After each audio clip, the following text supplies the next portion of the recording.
ಬಂದು Tuesday Wednesday video ಆಗಿರುತ್ತೆ. So ಇವತ್ತು ಮಾರ್ನಿಂಗ್ ಬ್ರೇಕ್ಫಾಸ್ಟಿಗೆ ಗ್ಲುಕೋಮೇಲೆ ಸ್ಯಾಂಡ್ವಿಚ್ ಮಾಡಿಕೊಂಡೆ. ಅಂದರೆ ಅವಕ್ಯಾಡೋ ಹಾಕ್ಬಿಟ್ಟು ಅದ್ರ ಸ್ಯಾಂಡ್ವಿಚ್. ಅವಕ್ಯಾಡೋಗೆ ಜಸ್ಟ್ ಏನಿಲ್ಲ, ಸಿಂಪಲ್ ಆನಿಯನು, ಕುಕುಂಬರು, ಟೊಮ್ಯಾಟೊ, ಆಮೇಲೆ ಸ್ವಲ್ಪ ಅವಕ್ಯಾಡೋ ಇದನ್ನೆಲ್ಲ ಹಾಕಿ ಮಿಕ್ಸ್ ಮಾಡಿ ಅದಕ್ಕೆ ಕ್ಯಾಪ್ಸಿಕಮ್ಮು ಹಾಕಿ, ಆನಿಯನ್ನು, ಆಮೇಲೆ ಕೊತ್ತಂಬರಿ, ಆಮೇಲೆ ಸ್ವಲ್ಪ ನಿಂಬೆಹಣ್ಣಿನ ರಸ, ಸ್ವಲ್ಪ ಖಾರದ ಪುಡಿ, ಉಪ್ಪು ಇತ್ತು ಅಂತಂದರೆ ನೀವು ಒರೆಗನೋ ಫ್ಲೇಕ್ಸು ಕೂಡ ಹಾಕೊಬೋದು, ಅಷ್ಟೇ. ಸೊ ಅದನ್ನು ಮಿಕ್ಸ್ ಮಾಡಿ ಬ್ರೆಡ್ ಮೇಲೆ ಇಟ್ಟು ಟೋಸ್ಟ್ ಮಾಡಿಕೊಂಡ್ರೆ ಮುಗೀತು sandwich. At the same time healthy as well.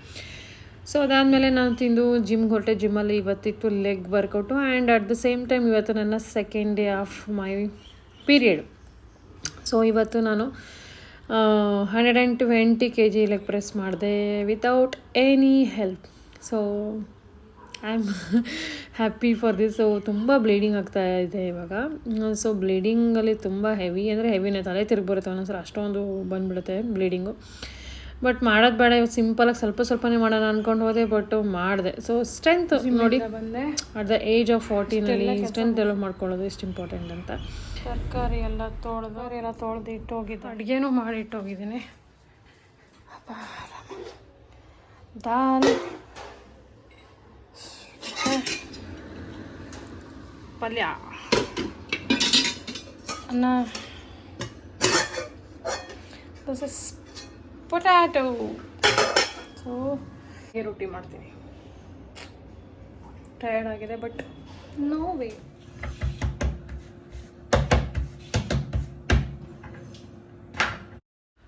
So ಜೊತೆಗೆ ರೊಟ್ಟಿ ಮಾಡಿಕೊಂಡೆ. ಜೋಳದ ಹಿಟ್ಟು ಖಾಲಿ ಆಗಿಬಿಟ್ಟಿತ್ತು. ಸೊ ಅಕ್ಕಿ ಹಿಟ್ಟಲ್ಲಿ ಇವತ್ತು ರೊಟ್ಟಿ ಮಾಡಿದೆ. ಏನು ನಡೆಯುತ್ತೆ, ಯಾಕೆಂದರೆ ಪಲ್ಯ ಮಾಡಿದೆ, ಅದು ಇದ್ರದ್ದು ಈರುಳ್ಳಿ ಸೊಪ್ಪಿಂದು ಪಲ್ಯ ಮಾಡಿದೆ. ಸೊ ಹಾಗಾಗಿ ಜೊತೆಗೆ ಚೆನ್ನಾಗಿರುತ್ತೆ, ರೊಟ್ಟಿ ಇದ್ದರೆ ಚೆಂದ ಅಂದ್ಬಿಟ್ಟು ರೊಟ್ಟಿ ಮಾಡಿದೆ. ಆ್ಯಕ್ಚುಲಿ ಸರಿಯಾಗಿ ಹಿಟ್ಟೇನು ಕಲಸಿರಲಿಲ್ಲ, ಸರಿಯಾಗಿ ಕಲಸಿದ್ರೆ ತುಂಬ ಚೆನ್ನಾಗಿ ಮಾಡ್ತೀನಿ ರೊಟ್ಟಿ, ಹೇಳ್ಬೇಕು ಅಂತಂದರೆ. ಇವತ್ತು ಸುಮಾರಾಗಿ ಬಂದಿದೆ, ಬಟ್ ತೆಳ್ಳಗಿತ್ತು, ಚೆನ್ನಾಗಿತ್ತು. ಸೊ ಹಂಗೆ ಜೊತೆಗೆ ನನ್ನ ಮಗನಿಗೆ ಸ್ವಲ್ಪ ಇವತ್ತು ಮನೆಯಲ್ಲೇ ಇದ್ದ, ಹಾಲಿಡೇ ತೊಗೊಂಡಿದ್ದ. ಸೊ ಹಾಗಾಗಿ ಅವನಿಗೆ ತರಕಾರಿಗಳು ಕಟ್ ಮಾಡ್ಕೊಂಡೆ, ಸೌತೆಕಾಯಿ, ಕ್ಯಾರೆಟ್ಸ್ ಎಲ್ಲ ಕಟ್ ಮಾಡ್ಕೊಂಡೆ. ಎಲ್ಲ ಕೆಲಸ ಎ ಟು ಝೆಡ್ ಮಾಡಬೇಕು ಅಂದರೆ ತುಂಬ ಕಷ್ಟ ಆಗುತ್ತೆ. ಎಸ್ಪೆಷಲಿ ಹೆಣ್ಮಕ್ಳು ಇಲ್ಲದೆ ಇರೋ ಮನೇಲಂತೂ ಇನ್ನೂ ಕಷ್ಟನೇ. ಸೊ ಈ ಒಂದು ಟೈಮು ಗಂಡು ಮಕ್ಕಳು ಸ್ವಲ್ಪ ಬ್ಯುಸಿ ಆಗ್ತದೆ. ಕಲಿಸ್ತೀನಿ ಕೆಲಸ, ಆದ್ರೂ ಈಗ ಓದೋ ಟೈಮ್ ಆಗಿರೋದ್ರಿಂದ, ಸ್ವಲ್ಪ 10th ಆಗಿರೋದ್ರಿಂದ ಬಾರ್ ಕರೆಯೋಕ್ಕಾಗಲ್ಲ. ಅದರ್ವೈಸ್ ಕಲಿಸಿದ್ದೀನಿ ಕೆಲಸ ಕಲಿಸಿಲ್ಲ ಅಂತಲ್ಲ, ಕೆಲಸ ಕಲಿಸಿದ್ದೀನಿ, ಚೆನ್ನಾಗಿ ಮಾಡ್ತಾರೆ. ಬಟ್ ಈಗ ಸ್ವಲ್ಪ ಡಿಸ್ಟ್ರಕ್ಷನ್ ಜಾಸ್ತಿ, ಹೆಣ್ಮಕ್ಳು ಮಾಡೋಷ್ಟು ಮಾಡಲ್ಲ. ಕೆಲವ್ರು ಅಂತಾರೆ ಹೆಣ್ಮಕ್ಳು ಇರೋರು, ಅಯ್ಯೋ ಹೆಣ್ಮಕ್ಳು ಅದೇ ಕತೆ ಅಂತಾರೆ. ಸೊ ಏನು ಮಾಡೋಕ್ಕಾಗಲ್ಲ. ಸೊ ನಮ್ಗೆ ಹೆಂಗೆ ಆಗುತ್ತೆ ಹಂಗೆ. ಸೊ ಹಾಗಾಗಿ ನಾನು ಯಾರ ಮೇಲೆ ಡಿಪೆಂಡೇ ಆಗೋದಿಲ್ಲ. ಸೊ ನಮ್ಮ ಕೆಲಸ ನಾವು ಮಾಡ್ಕೊತೀವಿ, ಹಂಗೆ ಅಂದ್ಕೊಳ್ಳೋದಷ್ಟೇ ನಾವು ಹೆಣ್ಮಕ್ಳು ಗಂಡು ಮಕ್ಕಳು ಅಂತ. ಬಟ್ ಎಲ್ಲರದು ಅದೇ ಕತೆ. ಯಾಕೆ ಅಂತಂದರೆ ಕೆಲವರು ಸರ್ಕ್ಯಾಸ್ಟಿಕ್ ಪೀಪಲ್ಸ್ ಇರ್ತಾರೆ ನೋಡಿ, ಅಂದರೆ ಸಂಬಂಧಿಕರಲ್ಲಿ ಕೆಲವರು ಇರ್ತಾರೆ. ಸೊ ಗಂಡು ಮಕ್ಕಳಾಗಿಲ್ಲ ಅಂದಾಗ ಗಂಡು ಮಕ್ಕಳು ಬೇಕಿತ್ತು, ಹಿಂಗೊಂದು ಗಂಡು ಬೇಕಿತ್ತು ಅಂತ ಆಡ್ಕೊಳ್ಳೋರು ಇರ್ತಾರೆ. ಯಾವಾಗ ಹೆಣ್ಮಕ್ಳಿಲ್ಲ ಅಂದಾಗ ಅದಕ್ಕೂ ಏನು ಒಟ್ಟಲ್ಲಿ ಬೇರೆಯವ್ರಿಗೆ ಹರ್ಟ್ ಮಾಡಬೇಕು ಅವ್ರ ಉದ್ದೇಶ ಅಷ್ಟೇ. ತಮ್ಮ ತಟ್ಟೆನಲ್ಲಿ ಹೆಗಣ ಬಿದ್ದಿದ್ರು ಪರವಾಗಿಲ್ಲ, ಬೇರೆಯವ್ರಲ್ಲಿರೋ ಹುಡ್ಕೋಕ್ಕೆ ಇಷ್ಟಪಡ್ತಾರೆ. ಸೊ ತಮಗೆ ಏನೂ ಇಲ್ಲದೇ ಇರೋ ಪರವಾಗಿಲ್ಲ, ಬಟ್ ಏನೋ ಒಟ್ಟಲ್ಲಿ ಇವ್ರಿಗೆ ಏನಾರು ಮಾಡಿ ಲವ್ ಮಾಡಬೇಕು ಅನ್ನೋ ಒಂದು ಪ್ರಯತ್ನ. ಹಿಂಗೂ ಹೆಣ್ಣು ಬೇಕಿತ್ತು, ಒಂದಾರು ಬೇಕಿತ್ತು, ಅಥವಾ 2 ಗಂಡು ಮಕ್ಕಳಾದಾಗ, ಬರೀ ಹೆಣ್ಮಕ್ಳಾದಾಗ ಗಂಡಿರಬೇಕಿತ್ತು ವಂಶ ನಡ್ಸೋಕ್ಕೆ. ಸೊ ಈ ಒಂದು low thinking, low esteem peoples ಹೇಳಕ್ಕೆ ಬರ್ತಾರೆ. ಸೊ ನನ್ನದಂತೂ ಸೈಕಾಲಜಿ ಪೂರ್ತಿ ಚೇಂಜ್ ಆಗಿದೆ. ಒಂದು ಕಾಲದಲ್ಲಿತ್ತು ಹೇಳಿದಕ್ಕೆಲ್ಲ ನೋವು ಮಾಡ್ಕೊತಿದ್ದೆ, ಇವಾಗ ಉಲ್ಟಾ ಅಲ್ಲೇ ತಿರುಗಿಸಿ ಕೊಟ್ಟು ಅವರಿಗೇ ಅದಾದಮೇಲೆ ಅದಕ್ಕೆ ನಾನು ಕೇರೂ ಮಾಡೋದಿಲ್ಲ. ಸೊ ಯಾರ್ದು ಏನಿದ್ರೆ ನಮ್ಮ ಮನೆ ಬರೋ, ನಮಗೆ ಯಾವ ಹೆಣ್ಮಕ್ಳಿರಲಿ ಗಂಡು ಮಕ್ಳಿರಲಿ ನಮ್ಮದು ನಾವೇ ನೋಡ್ಕೊಬೇಕು. ಯಾವ ಮಕ್ಕಳು ಆಗ್ತಾರೆ ಕೊನೆಗೆ ಲೈಫಲ್ಲಿ ನಮ್ಮ ಜೊತೆನೇ ಇರ್ತಾರೆ. ಎಕ್ಸ್ಪೆಕ್ಟು ಮಾಡಬಾರ್ದು ನಾವು ಆಗ್ತಾರೆ ಅಂತ, ಅದನ್ನು ಹರ್ಟು ಮಾಡ್ಕೊಬಾರ್ದು. ಸೊ ಜಸ್ಟ್ ಪ್ರಾಕ್ಟಿಕಲಾಗಿ ಯೋಚನೆ ಮಾಡೋದೇ ತುಂಬ ಒಳ್ಳೆಯದು. ಸೊ ಫ್ಯೂಚರಲ್ಲಿ ಏನಾಗುತ್ತೋ 10 ವರ್ಷ 15 ವರ್ಷ ಆದಮೇಲೆ ನಮ್ಮನ್ನು ನೋಡ್ಕೊತಾರೆ ಅನ್ನೋದಕ್ಕಿಂತ ನಮ್ಮನ್ನು ನಾವು ನೋಡ್ಕೊಳ್ಳೋಷ್ಟು ಕೆಪಾಸಿಟಿ ನಾವು ಡೆವಲಪ್ ಮಾಡ್ಕೊಬೇಕು. ಹೆಲ್ತು, ಆರೋಗ್ಯ, ನಮಗೆ ಬೇಕಾಗಿರೋಂಥ ಫೈನಾನ್ಷಿಯಲ್ ವ್ಯವಸ್ಥೆಗಳನ್ನ ನಾವು ಮಾಡ್ಕೊಂಬಿಟ್ರೆ, so we need not to depend. But ಅವ್ರಿಗೆ ಆಶೀರ್ವಾದ ಮಾಡ್ಕೊಂಡು ಅವ್ರು ಚೆನ್ನಾಗಿರಲಿ ಅಂತ ಅಂದ್ಕೊಂಡಿರೋದೇ ಬೆಸ್ಟ್. ಸೊ ಇದು ನನ್ನ ಸೈಕಾಲಜಿ, ಈ ಒಂದು ಮೈಂಡ್ ಸೆಟ್ಟಲ್ಲೇ ಇದೆ ನಾನು. ಸೊ ಹಾಗಾಗಿ ಬೇರೆ ಥರ ಯೋಚನೆನೂ ಮಾಡ್ತೀನಿ. ನಾನು ಐ ಡೋಂಟ್ ವಾಂಟ್ ಟು, ನನಗೆ ಲಾಂಗ್ ಟರ್ಮಲ್ಲಿ ಇದೇ ಥರ ಮನೇಲಿ ಅಡುಗೆ ಮಾಡಿಕೊಂಡು ಹಿಂಗೆ ಜೀವನ ಕಳಿಬೇಕು ಒಂದೇ ಕಡೆನೂ ಆಸೆ ಇಲ್ಲ. ನನಗೆ ಬೇರೆ ಥರ ಥಿಂಕಿಂಗ್ ಇದೆ. ಸೊ ಅದನ್ನು ಈಗ ಹೇಳಲ್ಲ, ಆಮೇಲೆ ಹೇಳ್ತೀನಿ ಯಾರಾದರೂ ಬೇಕು ಅಂತಂದರೆ. ಅದಾದಮೇಲೆ ಅಡುಗೆ ಆಯಿತು, ಅಡುಗೆ ಮಾಡಿ ಊಟ ಆಯಿತು. ಊಟ ಆದಮೇಲೆ ಸಂಜೆ ಈವ್ನಿಂಗಿಗೆ ಏನೋ ತಿಂತಾಯಿದ್ದೀನಲ್ಲ, ಪೊಮೊಗ್ರೆನೇಟು ಕಟ್ ಮಾಡಿ ತಿಂದೆ. ಅದಾದಮೇಲೆ ಕಾರ್ನ್ ಇತ್ತು, ಕಾರ್ನ್ ತಿಂದೆ. So I can feel a changes in my body.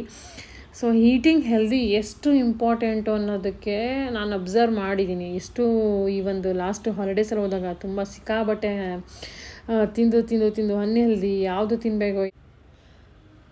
So healthy ಆಗಿರೋದು ವೆಯ್ಟ್ ಒಂದೇ ಕಮ್ಮಿ ಮಾಡೋದಲ್ಲ, how well you are feeling, how good your skin, how well you are energetic.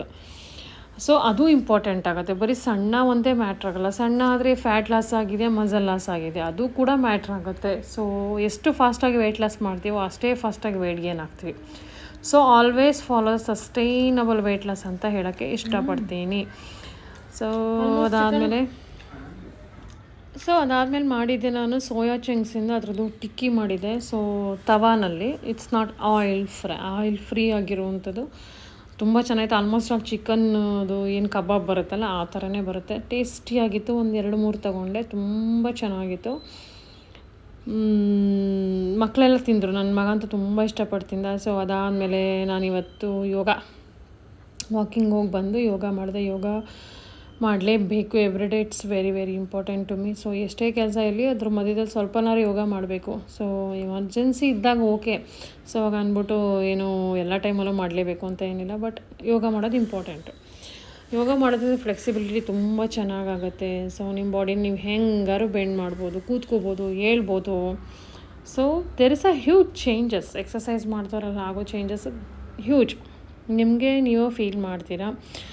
So ಅದಕ್ಕೆ ನಾನು ಎಕ್ಸಸೈಸ್ ಮಾಡೋದು ಭಾಳ ಇಷ್ಟಪಡ್ತೀನಿ. ಯೋಗ ಅಂತೂ ಡೆಫಿನೆಟ್ಲಿ ನಾನು ಜಿಮ್ ಮಾಡಿಲ್ಲ ಅಂದರೂ ಪರವಾಗಿಲ್ಲ, ನನಗೆ ಯೋಗ ಇರಬೇಕು. ಯೋಗ ಇಲ್ಲಾಂದರೆ ಏನಾಗುತ್ತೆ, ನನಗೆ ತುಂಬ ಒಂಥರ ಲೇಜಿನೆಸ್ ಥರ ಆಗುತ್ತೆ. ಸೊ ಏನೋ ಕಳ್ಕೊಂಡಾಗ. ಸೊ ಈ ಥರ ನೋಡಿ ನನ್ನ ವೆಯ್ಟ್ ಲಾಸ್ ಜರ್ನಿನಲ್ಲಿ ವೆಯ್ಟ್ ಲಾಸ್ ಅಂತೂ ಮಾಡಿಕೊಂಡೆ. ಬಟ್ ಅದ್ರ ಜೊತೆಗೆ ಈ ಒಂದು ಹ್ಯಾಬಿಟು, ಈ ಹೆಲ್ತಿ ಕಾನ್ಷಿಯಸ್ ಅನ್ನೋದು ಲೈಫ್ ಪೂರ್ತಿ ಇರುತ್ತೆ. ಸೊ ಈಗ ನಾನು ಏನೇ ಮಾಡಿದ್ರು ಯೋಗ ಅಥವಾ ವಾಕಿಂಗ್ ಎಲ್ಲ ಮಾಡಿಲ್ಲ ಅಂದರೆ ಸೊ ಐ ಆಮ್ ಲೇಝಿ. ನಾನು ಏನು ಮಾಡ್ತಾಯಿದ್ದೀನಿ ಲೈಫಲ್ಲಿ, ನಾನು ಅವನು ಕ್ವಶನ್ ಮಾಡ್ಕೊತೀನಿ. ನಾನು ವಾಟ್ ಐ ಆಮ್ ಡೂಯಿಂಗ್, ಇವತ್ತೇನು ಮಾಡಿದೆ, ನಾನು ಇವತ್ತೇನು ಮಾಡಿಲ್ಲ ಅನ್ಸೋಕ್ಕಾಗತ್ತೆ. ನಂಗೆ ಎಂಟಿ ಅನಿಸುತ್ತೆ, ನಾನು ಐ ಫೀಲ್ ಲೋ ಅನಿಸುತ್ತೆ ನನಗೆ. ಸೊ ಎಲ್ಲರೂ ಮನಿನ ಮಾಡೋದು ಅಥವಾ ಹಣ ಸಂಪಾದನೆ ಮಾಡೋದು, ಕೆಲವರು ಅವ್ರ ಮೈಂಡ್ ಸೆಟ್ಟಲ್ಲಿ ಅದೇ ಒಂದು ಅನ್ಕೋತಾರೆ. ಬಟ್ ನನಗೆ ಅದೆಲ್ಲದಕ್ಕಿಂತ ಇಂಪಾರ್ಟೆಂಟು, ನಾನು ಎಲ್ರಿಗಿಂತ ನಾನು ಹಿಂದೆ ಉಳ್ಕೊಂಡೆ ಅನಿಸ್ಬಿಡುತ್ತೆ ನನಗೆ ಯೋಗ ಎಕ್ಸಸೈಸ್ ಮಾಡಿಲ್ಲ ಅಂದರೆ. ಸೊ ಆ ಒಂದು ಚೇಂಜಸ್ ಮೈಂಡ್ ಸೆಟ್ಟು ನನ್ನಲ್ಲಿ ಇರಲಿಲ್ಲ. ನಾನು ಯಾರು ಮಾಡ್ತಾರೆ, ಯಾಕೆ ಮಾಡಬೇಕು, ಕೆಲಸ ಯಾರು ಮಾಡ್ತಾರೆ, ಸೊ ಅದ್ರ ಜೊತೆಗೆ ನನಗೆ ಇರ್ತಿತ್ತು ಯಾವಾಗಲೂ ಲೋ ಫೀಲಿಂಗ್ ಇರ್ತಿತ್ತು. ಸೊ ನಾವು ಐ ಆಮ್ ಫೀಲಿಂಗ್ ಎಕ್ಸಸೈಸ್ ಮಾಡಿಲ್ಲ ಅಂದರೆ I feel very I am the dumbest person in the world ಅನ್ಸೋಕ್ಕೆ ಸ್ಟಾರ್ಟ್ ಆಗುತ್ತೆ. So that's how I am feeling. So this is a change, this is a positive thinking ಅಲ್ವಾ. So ಅದು ಒಂದು changes ಆಗಿದೆ. So ಎಲ್ಲ ಒಂದು ಚೇಂಜಸನ್ನು ಕಾಣ್ಬೋದು by routine and by the healthy lifestyle, by controlling your eating, controlling your mind. That's very important. And so much I have to work for my mind, my control. I'm doing every day, I'm doing. So I went through a lot. ನನ್ನ ಲೈಫಲ್ಲಿ ತುಂಬ ನೆಗೆಟಿವ್ಸಿಂದ ನಾನು ನೆಗೆಟಿವ್ಸಲ್ಲಿ ಇದ್ದೆ. Negatives ಆಗಿದೆ ನನ್ನ ಲೈಫಲ್ಲಿ, ನಡೆದಿದೆ. ತುಂಬ ಜನ ನನ್ನ ಲೋ ಆಗಿ ಟ್ರೀಟ್ ಮಾಡಿದ್ದಾರೆ, ತುಂಬ ಇನ್ಸಲ್ಟು, ಹರ್ಟು, ನನಗೆ ಟಾರ್ಚರ್ ಮಾಡಿದ್ದಾರೆ, ಹರಾಸ್ ಮಾಡಿದ್ದಾರೆ. ದಟ್ ಲೇಟ್ ನನ್ನ ಲೈಫಿಗೆ ನಾನು ಡಿಪ್ರೆಷನ್ಗೆ ಹೋಗಿದ್ದೆ. ಡಿಪ್ರೆಷನ್ನಿಂದ ತುಂಬ ಅದ್ರದ್ದು ಎಫೆಕ್ಟು ಒಂದೊಂದ್ಸಲ ಆಗುತ್ತೆ ಈಗಲೂ ಕೂಡ. ಸೊ ಡ್ಯಾಮೇಜಿಂದ ಹೊರಗಡೆ ಬರೋಕ್ಕೆ ನಾನು ನನ್ನ ಪ್ರಯತ್ನ ಮಾಡಿಕೊಂಡು ನಾನೇ ಬಂದಿದ್ದೀನಿ. ಸೊ ಅನ್ನೋದಕ್ಕೆ ನೀವು ಬಿಲೀವ್ ಮಾಡ್ತೀರಾ. So that's how I am overcoming all those things, but still I need to overcome lot of things. ಅನ್ನಲ್ಲ ನಾನೇನು ಭಾಳ ಸಕ್ಸಸ್ ಆಗಿದ್ದೀನಿ ಅಂತ, but every day I'm working. Still I need to work a lot to remove that darker phase of my life. ಅದರದ್ದು ಗಾಯ ಇದೆಲ್ಲ, ಗಾಯ ವಾಸಿ ಆಗಿದ್ರೂ ಅದ್ರ ಮಾರ್ಕ್ ಅನ್ನೋದಿದೆಯಲ್ಲ ಅದು ಇನ್ನೂ ತೆಗಿಯೋಕ್ಕೆ ನಾನು ಪ್ರಯತ್ನ ಮಾಡ್ತಾಯಿದ್ದೀನಿ. So this I am working anyway. So ಎಲ್ಲರ ಲೈಫಲ್ಲೂ ಇರುತ್ತೆ. So always think that one thing. ನನಗೆ ಯಾರೋ ನನ್ನ ಫೋನ್ ಮಾಡಿದರು. ಸೊ ಅವ್ರಿಗೆ ಹೇಳ್ತಾ ಇದ್ದೆ ನಾನು.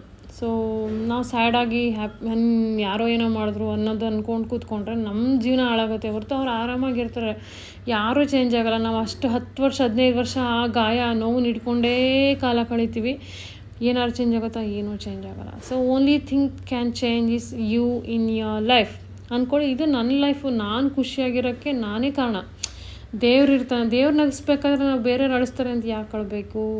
ಉಲ್ಟಾ ಅವ್ರನ್ನ ಅಳಿಸ್ಬೇಕು. ಇದು ನನ್ನ ಲೈಫು, ನಾನು ಖುಷಿಯಾಗಿದ್ದೇ ಇಡ್ತೀನಿ. ಅನ್ಲೆಸ್ ಅಂಟಿಲ್ ದೇವ್ರು ನಮಗೆ ಕಷ್ಟ ಕೊಡೋವರೆಗೂ ದೇವ್ರು ನಮಗೆ ಸತಾಯಿಸ್ತಾನೆ ಅಂದರೆ ಅದು ರಿಯಲ್ ಪೇನ್ ಅಂದ್ಕೋಣ. ಬೇರೆ ಯಾರೋ ಮಾಡೋದದು ನಮಗೆ ನಾವೇ ಮಾಡ್ಕೊಳ್ಳೋದು.